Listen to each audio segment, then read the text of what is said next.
मैं नहीं मानती ऐसी किसी भी परंपरा को जो भेदभाव करना सिखाए। और तुम लोग क्या समझते हो कि लड़की कुछ नहीं कर सकती, पढ़ नहीं सकती या आगे बढ़ नहीं सकती? लड़की पढ़ भी सकती है और आगे बढ़ भी सकती है। अगर तुम लोगों को यकीन ना हो तो मुझे देख लेना, एक दिन तो मैं कामयाब होकर जरूर दिखाऊंगी। मुझे पता है कि आप लोग ऐसी बातें क्यों कर रहे हो, क्योंकि आप लोगों को शिक्षा का महत्व ही नहीं पता है कि क्या महत्व होता है। अगर जानते तो ऐसी बातें नहीं करते और इस गांव को इस तरह नहीं डुबाते। अबे साले, तुझे गांव की ज्यादा फिक्र है?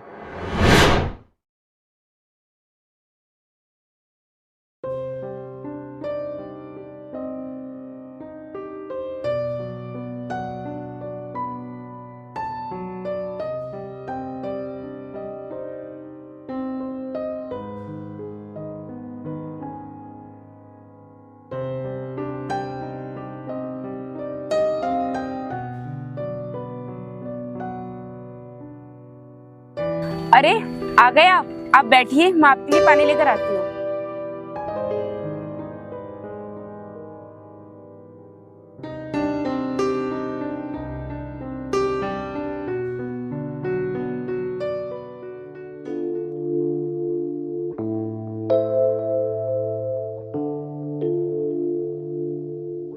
ये लीजिए पानी।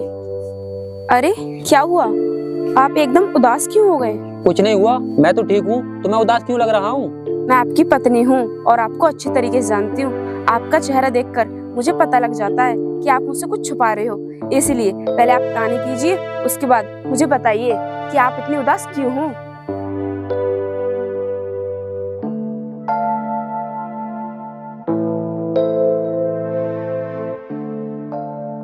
हाँ, तो अब आप मुझे बताइए कि आप अचानक से इतने उदास क्यों हो गए? राधा, मैं तुम्हें क्या बताऊं, जब भी मैं किताब देखता हूं तो मुझे मेरा सपना याद आ जाता है और मैं उदास हो जाता हूं। इसीलिए तुम्हें उदास लग रहा हूं। काश मैं भी आज अपना सपना पूरा कर पाता तो मुझे आज उदास होना नहीं पड़ता। खैर तुम ये सब बातें छोड़ो, अंदर से थैला ले आओ, मैं बाजार जा रहा हूँ, कुछ सब्जी ले आऊंगा। सब्जी बाद में ले आना, पहले आप मुझे ये बताओ आपका सपना क्या था जो पूरा नहीं हो पाया?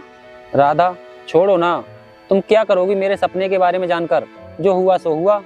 नहीं, मैं जानना चाहती हूँ और आपको बताना पड़ेगा कि आपका सपना क्या था। तुम जानना ही चाहती हो तो सुनो, मेरा सपना ये था कि मैं पढ़ लिख कर एक बड़ा अधिकारी बनूं, ताकि मुझे देखकर गांव के लोगों का नजरिया बदले और वो अपने बच्चों को पढ़ाए लिखाएं, जिससे गांव की तरक्की हो। लेकिन मजबूरी ने मेरे सपने को चकनाचूर कर दिया और मेरा सपना एक टूटा सपना ही बनकर रह गया। आखिर आपकी ऐसी कौन सी मजबूरी थी जिस मजबूरी ने आपका सपना चकनाचूर कर दिया? मुझे भी तो बताइए। मेरी सबसे बड़ी मजबूरी थी मेरे पिताजी की जिंदगी। मैंने उनके खातिर अपने सपने की कुर्बानी दे दी, क्योंकि मेरे लिए मेरे पिताजी ही सब कुछ थे। मैं उनके लिए कुछ भी कर सकता था, अपनी जान भी दे सकता था। लेकिन तुम्हारे पिताजी को क्या हुआ था जो तुम्हें अपने सपने की कुर्बानी देनी पड़ी? मेरे पिताजी को बहुत गहरा सदमा लगा था। सदमा इतना गहरा लगा था कि वो एक जिंदा लाश बन गए थे। ना तो वो हिलते थे, ना ही बोल सकते थे। डॉक्टरों ने कहा कि ये कोमा में चले गए हैं। डॉक्टरों ने कहा था कि इनका अच्छे से ख्याल रखा जाए तो इनकी जिंदगी बच सकती है। इसीलिए मैंने अपनी पढ़ाई बंद कर दी और लगातार 3 साल तक पिताजी की सेवा करता रहा। फिर भी पिताजी की मैं जिंदगी नहीं बचा पाया। देखिए, जिंदगी लेना और जिंदगी देना तो भगवान के हाथ में होता है, इसमें हम इंसान कुछ नहीं कर सकते। इसीलिए आप परेशान मत होइए और आप मुझे ये बताइए ऐसा क्या हुआ था जो पिताजी को इतना गहरा सदमा लगा और 3 साल तक पिताजी सदमे से उभर ही नहीं पाए? देखो राधा, मैं तुम्हें इस बारे में कुछ नहीं बता सकता कि क्या हुआ था क्या नहीं। इसलिए अब तुम ये बातें बंद करो, मुझसे अब कुछ भी पूछने की जरूरत नहीं है, समझी तुम? देखिए, मैं आपसे कुछ गलत नहीं पूछ रही हूँ। मैं तो सिर्फ आपकी पत्नी होने के नाते ये जानना चाहती हूँ कि पिताजी को सदमा क्यों लगा था। आपको मुझे बताना ही पड़ेगा। राधा, मैंने कहा ना कि मैं तुम्हें नहीं बता सकता, तो क्यों बार बार पूछ रही हो तुम मुझसे? मैं बार बार आपसे इसलिए पूछ रही हूँ ताकि मैं आपका दुख बांट सकूं। आखिर मैं आपकी धर्म पत्नी हूँ और आपको मुझे बताना ही होगा कि क्या हुआ था। राधा, किशन बिल्कुल सही कह रहा है। ये इस बारे में सिर्फ तुम्हें ही नहीं बल्कि किसी को कुछ नहीं बता सकता, क्योंकि इसकी मजबूरी है। इसलिए तुम इससे बार बार मत पूछो। वक्त आने पर तुम्हें खुद पता चल जाएगा कि क्या हुआ था। अगर इनकी मजबूरी है तो ठीक है, फिर मैं इनसे आज के बाद कभी नहीं पूछूंगी। लेकिन मैं फिर से अपनी पढ़ाई चालू करना चाहती हूँ और इसमें मुझे आपकी मदद की ज़रूरत होगी और आपको मेरी मदद करनी पड़ेगी। देखो राधा, अगर तुम पढ़ना चाहती हो तो अच्छी बात है, मैं तुम्हारी मदद जरूर करूँगा। राधा, भाई साहब तो हमारी मदद कर ही देंगे, लेकिन तुम मुझे ये बताओ, जब मैंने तुमसे कहा था कि अपनी पढ़ाई बंद मत करो तो तुमने अपनी पढ़ाई गरीबी की वजह बताकर बंद कर दी। अब क्या हो गया? हम तो तब भी गरीब थे और अब भी गरीब हैं, तो फिर ऐसा क्या हो गया जो तुम फिर से पढ़ाई स्टार्ट करना चाहती हो? मैं अब इसलिए पढ़ना चाहती हूँ क्योंकि मुझे एक मकसद मिल गया है और मैं उस मकसद को पढ़ लिख कर ही पूरा कर सकती हूँ। इसलिए मैं पढ़ना चाहती हूँ और मुझे अपना मकसद पूरा करने के लिए कोई भी नहीं रोक सकता। लेकिन राधा, तुम हमें बताओ तो सही कि तुम्हारा क्या मकसद है जिसकी वजह से तुम अपनी पढ़ाई फिर से चालू करना चाहती हो। देखिए, बुरा मत मानना, लेकिन मैं अपने मकसद के बारे में आपको तभी बताऊंगी जब मैं कामयाब हो जाऊंगी कि मेरा मकसद क्या था। लेकिन मैं अपने मकसद में तभी कामयाब हो पाऊंगी जब आप लोग मेरा साथ देंगे। ठीक है राधा, तो मैं कामयाब करने के लिए हम तुम्हारा साथ जरूर देंगे। अब मैं चलता हूँ, तुम लोग आराम करो, ठीक है?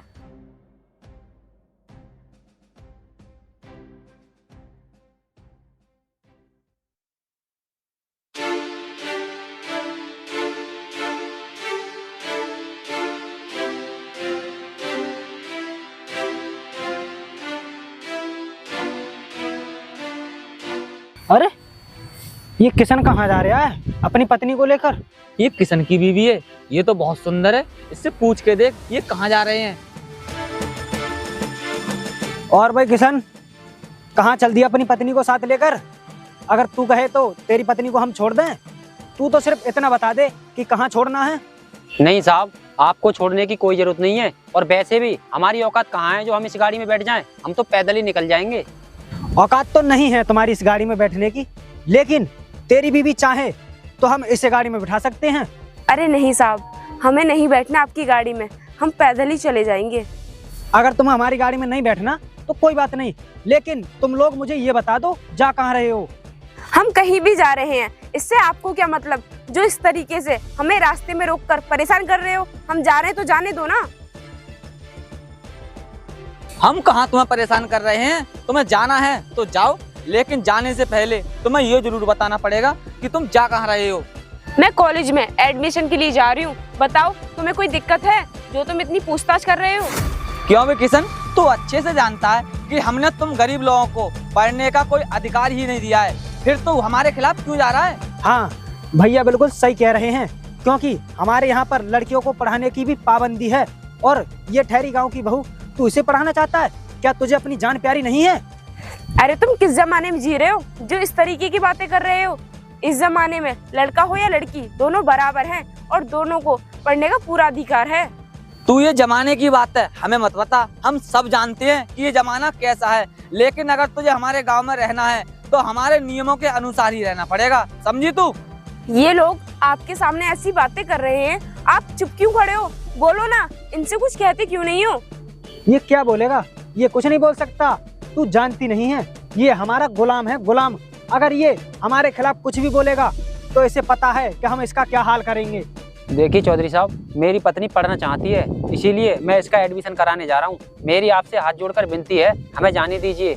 तू कुछ भी कर, हमने जो कह दिया सो कह दिया। अगर तू इसी वक्त अपनी पत्नी को घर वापस नहीं ले गया तो हमने जो वादा किया है हम वो भूल जाएंगे। फिर मत कहना कि चौधरी साहब आपने ये क्या कर दिया। और सुन, अगर तूने हमारी बात ना मानकर हमारे नियमों का उल्लंघन किया तो तेरी पत्नी का वो हाल करेंगे कि तू पहचानने से भी इनकार कर देगा। अरे तुम लोग मेरा हाल क्या बुरा करोगे? हाल बुरा तो तुम लोगों का होगा, क्योंकि तुम्हारे पाप का घड़ा भर चुका है। बस उसमें ईमानदारी की थोड़ी सी ठोकर मारने की जरूरत है।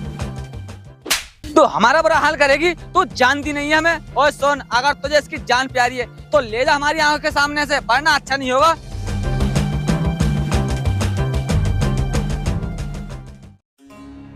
उन लोगों ने मुझे थप्पड़ भी मारा और हमें एडमिशन के लिए भी नहीं जाने दिया।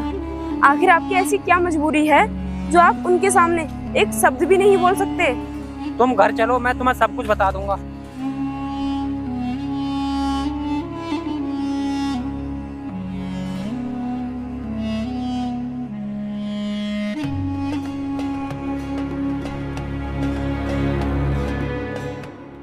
अब आप मुझे ये बताइए ऐसी क्या मजबूरी है आपकी?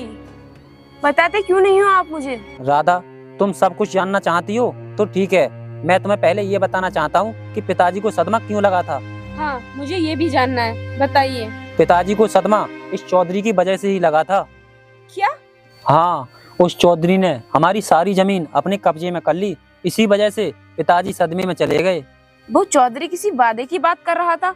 ऐसा कौन सा वादा कर दिया आपने उससे, जिस वादे की वजह से आप उसके सामने चुपचाप खड़े रहे और मुझे एडमिशन के लिए नहीं लेकर गए बल्कि घर पर ले आए? पिताजी को गुजरने के बाद चौधरी ने मुझसे वादा किया था कि तू हमारी बात मानता रहे तो हम तुझे कुछ जमीन तेरे हिस्से की वापस कर देंगे। बस इसीलिए मैं तुम्हें वहाँ से ले आया। बस यही मेरी सबसे बड़ी मजबूरी थी कि मैं वहाँ पर चुपचाप खड़ा रहा और उनसे कुछ नहीं कहा। लेकिन तुम चिंता मत करो, मैं तुम्हारा एडमिशन करा के ही रहूंगा। मैं आपकी मजबूरी को अच्छे से समझ सकती हूँ, आप परेशान मत हो। हम भाई साहब से बात करेंगे, वो हमारी एडमिशन कराने में मदद कर सकते हैं। ठीक है, मैं भाई साहब से बात कर लूंगा। लेकिन तुम भी तो बताओ मुझे, तुम्हारा क्या मकसद है? आपका सपना पूरा करना ही मेरा मकसद है, इसीलिए मैं पढ़ना चाहती हूँ ताकि मैं पढ़ लिख कर एक बड़ी अधिकारी बन जाऊं।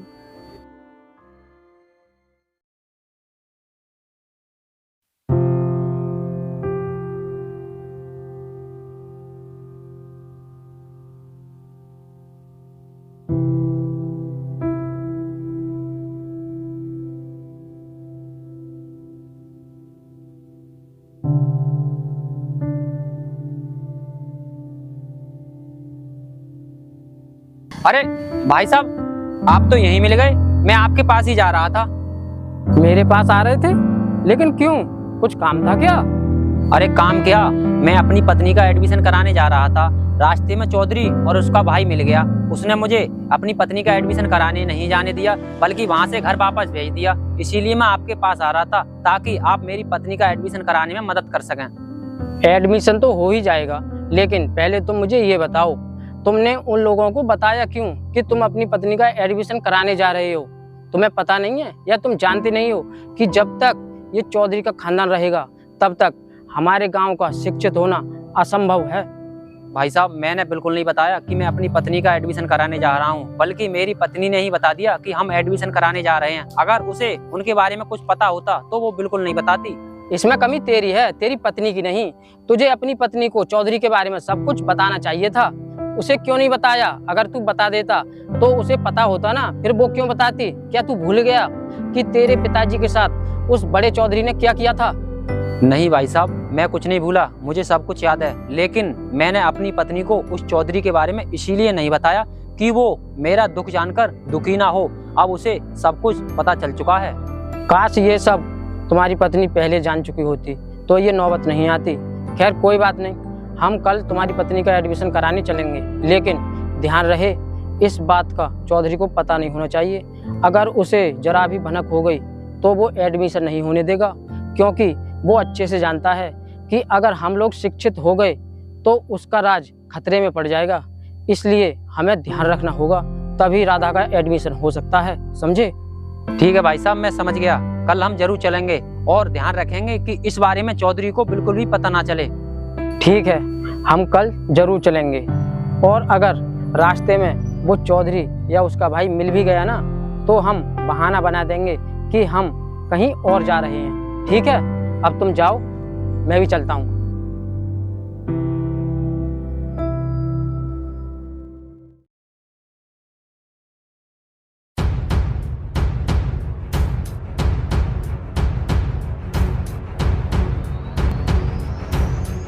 एडमिशन तो हो गया राधा का। अब हे भगवान, कामयाब होने में आप उसकी मदद करना।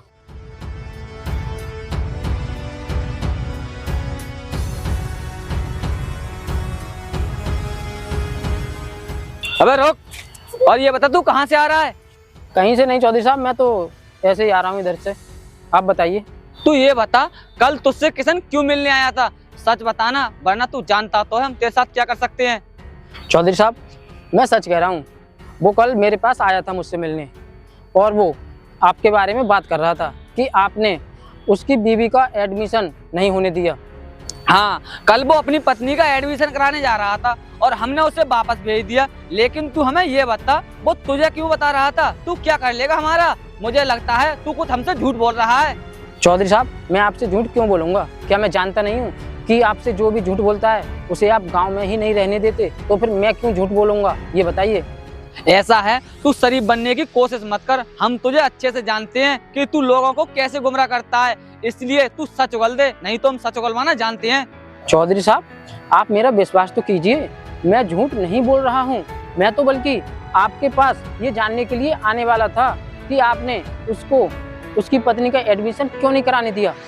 तू हमसे जानने क्यों आता? क्या तू जानता नहीं है हमारे गांव की परंपरा क्या है? मैं जानता हूँ कि हमारे गांव की परंपरा क्या है, लेकिन मैं तो बस इतना कहने की कोशिश कर रहा हूँ कि अगर उसकी पत्नी पढ़ना चाहती है तो उसे पढ़ने दो ना, क्या फर्क पड़ता है?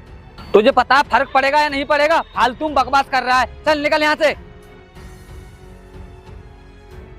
कब से दिमाग खराब कर रहा है, चल भाई।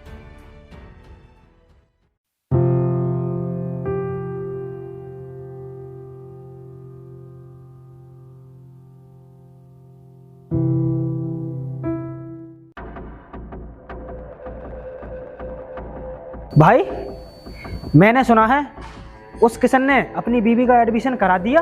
क्या ये बात सच है? ऐसे कैसे करा सकता है वो अपनी पत्नी का एडमिशन? क्या वो जानता नहीं है हमारे बारे में? वो हमारा गुलाम है, गुलाम। अगर हमारे मना करने के बावजूद भी उसने एडमिशन करा दिया ना, तो उसका वो हाल करेंगे कि वो जिंदगी भर याद रखेगा। भाई, जो मैंने सुना है वही बता रहा हूँ, लेकिन पक्का तो मुझे भी नहीं पता कि उसने अपनी पत्नी का एडमिशन करा दिया या नहीं। तो फिर मुझे क्यों बता रहा है? पहले पक्का पता करता तब मुझे बताता। भाई, इस बात के बारे में तो किसान को पता होगा, वही बता सकता है। ये लो, वो आ ही गया, इसी से पूछ लो। चौधरी साहब नमस्ते। नमस्ते नमस्ते, आ गया तू? हम भी तुझे ही देख रहे थे। लेकिन चौधरी साहब मुझे क्यों देख रहे थे? मुझसे क्या काम है, बताइए। हमें तुझ जैसे गरीब से क्या काम हो सकता? हमें तो बस तू ये बता कि हमारे मना करने के बावजूद भी तूने अपनी पत्नी का एडमिशन करा दिया। क्या तू हमें जानता नहीं है? ये हमारी पावर को तू पहचान नहीं रहा? अरे चौधरी साहब, ये आप कैसी बातें कर रहे हैं? आपने उस दिन मुझसे मना कर दिया तो आपका कहना भला मैं कैसे टाल सकता हूँ? आखिर आपका गुलाम हूँ और गुलाम ही रहूंगा। अगर तूने हमारा कहना नहीं टाला है तो ये बता, उस दिन मजदूर खेत में काम कर रहे थे और कह रहे थे तेरी पत्नी के बारे में कि वो पढ़ लिख कर कुछ बनना चाहती है, तो क्या वो झूठ कह रहे थे? साहब, आप उनकी बातों पर यकीन क्यों कर रहे हो? आप मेरी बातों पर यकीन कीजिए ना। जब मैं आपसे कह रहा हूँ कि मैंने अपनी पत्नी का एडमिशन नहीं कराया है तो नहीं कराया है। चल ठीक है, हम तेरी बात पर यकीन करते हैं, लेकिन एक बात याद रखना, अगर तेरी बात झूठ निकली ना तो तुझे अपनी जान से हाथ धोने पड़ेंगे। चल निकल और खेतों में जाके काम देख। भाई, आपने इसकी बातों पर ऐसे यकीन कर लिया? ऐसे कैसे कर सकते हो आप इसकी बातों पर यकीन? तू नहीं समझेगा, मैंने इसकी बातों पर कोई यकीन नहीं किया है। हम इस पर नजर रखेंगे, ये झूठ बोल रहा था या सच। राज बेटा, अब तुम्हें स्कूल अकेले आने की कोई जरूरत नहीं है। जब मैं अपने कॉलेज के लिए आया करूंगी ना, तब तुम्हें अपने साथ ले आया करूंगी। फिर तुम अपने स्कूल चले जाए ना, और मैं अपने कॉलेज के लिए निकल जाया करूंगी, ठीक है? ठीक है भाभी जी, अब से मैं रोज आपके साथ ही आया करूंगा।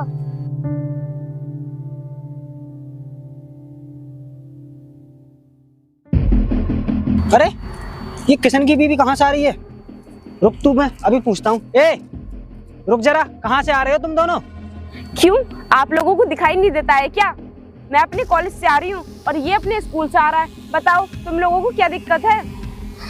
देखा भाई, हमने इसके पति को कितना समझाया, फिर भी उसने हमारी बात नहीं मानी और इसका एडमिशन करा ही दिया।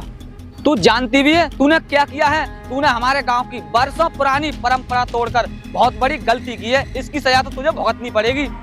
मैं नहीं मानती ऐसी किसी भी परंपरा को जो भेदभाव करना सिखाए। और तुम लोग क्या समझते हो कि लड़की कुछ नहीं कर सकती, पढ़ नहीं सकती या आगे बढ़ नहीं सकती? लड़की पढ़ भी सकती है और आगे बढ़ भी सकती है। अगर तुम लोगों को यकीन ना हो तो मुझे देख लेना, एक दिन तुम्हें कामयाब होकर जरूर दिखाऊंगी। एक तो तूने इतनी बड़ी गलती की है, ऊपर से हम तो जुबान लड़ा रही है। तू जानती भी है जुबान लड़ाने की सजा क्या हो सकती है? तू सोच भी नहीं सकती। तुम लोगों ने हम गरीबों पर बहुत जुल्म ढाए हैं, इसीलिए सोचना हमें नहीं, सोचना तुम लोगों को पड़ेगा कि तुम्हारे साथ क्या होगा। तेरी इतनी औकात, तू हमें धमकी देगी? रुक तू अभी, तुझे तो हम अभी सबक सिखाते हैं और तेरे पति को बाद में। छोड़ो मुझे। नहीं,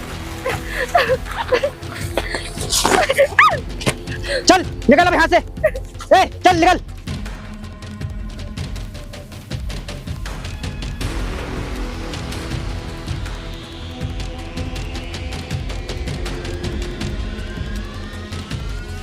भाभी वो लोग तो गए, आप रुकिए, मैं आपका बैग लेकर आता हूँ।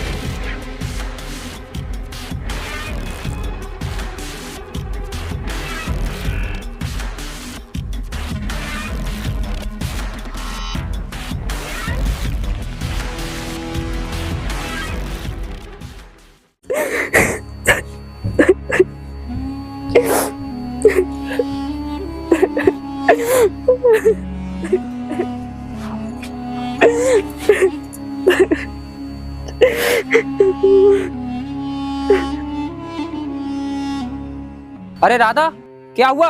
तुम रो क्यों रही हो? क्या बात हुई? जब मैं रास्ते में आ रही थी राज के साथ, तो उस चौधरी और चौधरी के भाई ने मेरे साथ बहुत बदतमीजी की। मेरा बैग भी फेंक दिया, मेरी किताबें भी फेंक दी और मुझे भी धक्का मार के भगा दिए वहां से। राधा, तुम चुप हो जाओ। अगर आज मेरी मजबूरी नहीं होती तो मैं चौधरी और उसके भाई को जान से मार देता। तुम मेरी मजबूरी समझो। मैं जानती थी कि आपकी मजबूरी आपको कुछ नहीं करने देगी, इसीलिए अब मैं रोऊंगी नहीं, बल्कि उन कमीनों को सबक सिखाऊंगी। बस एक बार मेरी यूपीएससी की परीक्षा में मैं पास हो जाऊं, फिर देखना चौधरी और उसके भाई को कैसे सबक सिखाती हूँ मैं। राधा, तुम यूपीएससी की परीक्षा पास करने के बाद क्या बनना चाहती हो? मैंने सोच लिया है कि मैं एक आईपीएस ऑफिसर बनूंगी, क्योंकि आईपीएस ऑफिसर बनने के बाद ही मैं आपका सपना पूरा कर सकती हूँ, जो सपना आप नहीं पूरा कर पाए थे। राधा, तुमने अगर मेरा सपना पूरा कर दिया तो हमारे गांव की बहुत तरक्की हो जाएगी। कोई भी उस चौधरी की गुलामी नहीं करेगा। ठीक है, मैं आपका सपना पूरा करने की पूरी कोशिश करूंगी और मुझे आपका समर्थन चाहिए, क्योंकि आपके समर्थन और सहयोग के बिना मैं कुछ नहीं कर पाऊंगी। मेरा समर्थन और सहयोग हमेशा तुम्हारे साथ है, तुम बस मेहनत करो। मैं आपसे वादा करती हूँ कि आपके सपने को हकीकत में बदलने के लिए मैं दिन रात एक कर दूंगी। अपनी मेहनत में कोई भी कसर नहीं छोड़ूंगी। ठीक है, मुझे तुमसे यही उम्मीद है। अब तुम अंदर जाओ, बैग लेकर खाना खा लो।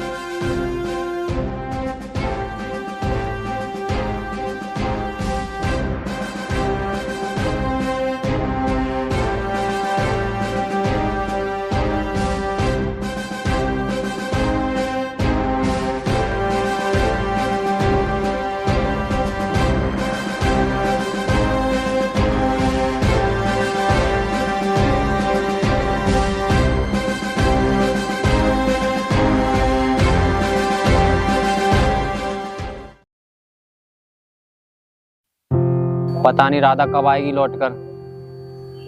हे भगवान, राधा को उसके मकसद में कामयाब करना।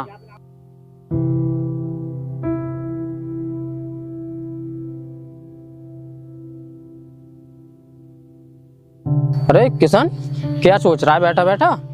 अरे भाई साहब नमस्ते, आइए बैठिए। और ठीक ठाक हो? हाँ, सब ठीक ठाक है।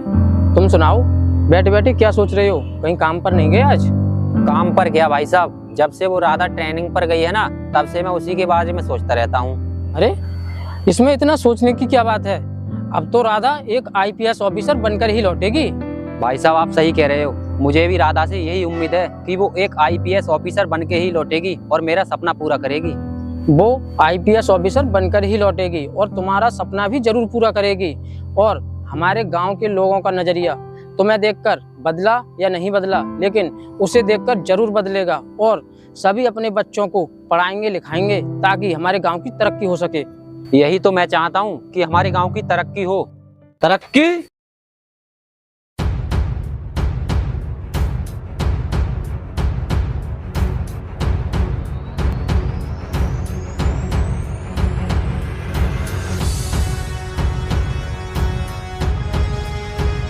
क्यों, इस गांव में क्या कम तरक्की है? क्या तुम लोग भूखे मर रहे हो जो तरक्की की बात कर रहे हो? भूखा मरने से तरक्की का कोई मतलब नहीं होता। तरक्की का मतलब होता है शिक्षा से।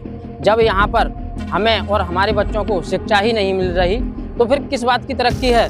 शिक्षा? शिक्षा से तुम्हें क्या मतलब? क्योंकि तुम्हें और तुम्हारे बच्चों को करनी तो मजदूरी ही है, इसलिए शिक्षा पाकर करोगे क्या? हाँ, और वैसे भी भूख रोटी से मिटती है, शिक्षा से नहीं। और रोटी हम तुम लोगों को देते तो हैं, या फिर तुम्हारा शिक्षा से पेट भर जाएगा? मुझे पता है कि आप लोग ऐसी बातें क्यों कर रहे हो, क्योंकि आप लोगों को शिक्षा का महत्व ही नहीं पता है कि क्या महत्व होता है। अगर जानते तो ऐसी बातें नहीं करते और इस गांव को इस तरह नहीं डुबाते। अबे साले, तुझे गांव की ज्यादा फिक्र है? मुझे शक तो तुझ पर बहुत पहले से था, वरना इन जैसे लोगों की औकात कहाँ जो हमारे खिलाफ बगावत कर सके। चौधरी साहब, ये आप क्या कह रहे हो? हम गरीब लोगों की इतनी औकात कहाँ जो आपसे बगावत कर सकें? अगर हमसे बगावत नहीं की है तो हमारे मना करने के बावजूद भी तूने अपनी पत्नी को पढ़ाया क्यों? तू हमारा गुलाम होकर ही हमसे बगावत कर रहा है और ऊपर से सफाई देता है। तुझे पता भी है हम यहाँ क्यों आए हैं? तुझे सबक सिखाने के लिए यहाँ हम आए हैं। चौधरी साहब, मुझे सबक सिखाने के लिए आप क्यों परेशान हुए? मुझे ही कह देते, मैं ही आ जाता। हम तो आपके गुलाम ही हैं। मैं तुम जैसे गरीब और गंदी नाली के कीड़ों को बहुत अच्छी तरह से जानता हूँ। पहले तुम गलती करते हो और फिर माफी मांगते हो, लेकिन अब तू कुछ भी कर ले बचेगा नहीं। देख कह रहा, पकड़ ले इसे। छोड़ो इसे तुम नहीं ले जा सकते। भाई, इसे तो हम सबक सिखा ही देंगे। पहले हम सबक इसे सिखाते हैं। ये कुछ ज्यादा ही नेता बनने आए। चौधरी साहब, इन्हें छोड़ दीजिए, मैं आपके साथ चलने को तैयार हूँ। आइंदा याद रखना, अगर तूने हमारे खिलाफ कुछ भी बोलने की कोशिश की ना तो तू भी जान से मारा जाएगा, समझा?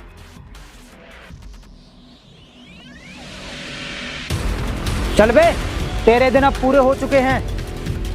चौधरी साहब, मुझे छोड़ दीजिए, मुझे माफ कर दीजिए। मैं हमेशा आपका गुलाम बनकर ही रहूंगा। छोड़ दीजिए चौधरी साहब। हम तुझे गुलाम बनने लायक छोड़ेंगे तब ना।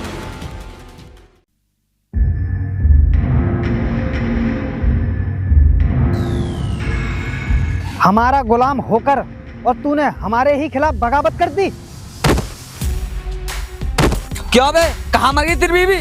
बुलाना उसे। कहाँ आया वो?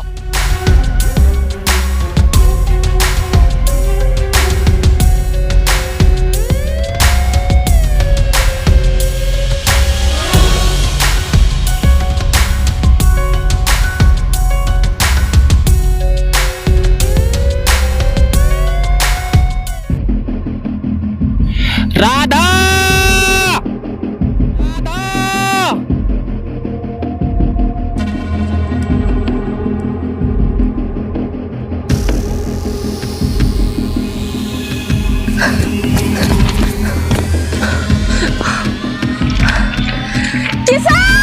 तू कितनी भी आवाज लगा ले कुत्ते, लेकिन तुझे यहाँ बचाने वाला कोई नहीं आएगा। मुझे लगता है कुत्तों, तुम्हारे कान के पर्दे खराब हो गए हैं, जो तुम्हें मौत की आवाज सुनाई नहीं दे रही। जरा ध्यान से सुनो। किसान!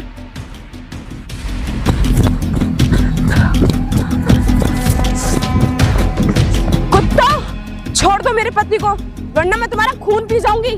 तुम्हारी हिम्मत कैसे हो गई मेरे पति को हाथ लगाने की? किशन, उठो।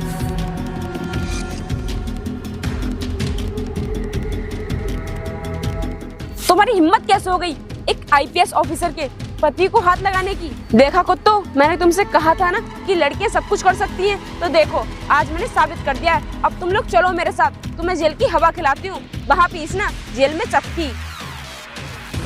तू सारी जिंदगी हमें जेल में नहीं रख सकती, और हम एक दिन जरूर छूट के आएंगे। उस दिन तुझे और तेरे पति को जिंदा नहीं छोड़ेंगे। तूने एक आईपीएस ऑफिसर को धमकी दी है ना, अब देखना एक आईपीएस ऑफिसर को धमकी देने का अंजाम क्या होता है। चल मेरे साथ, लेकर आओ किशन से।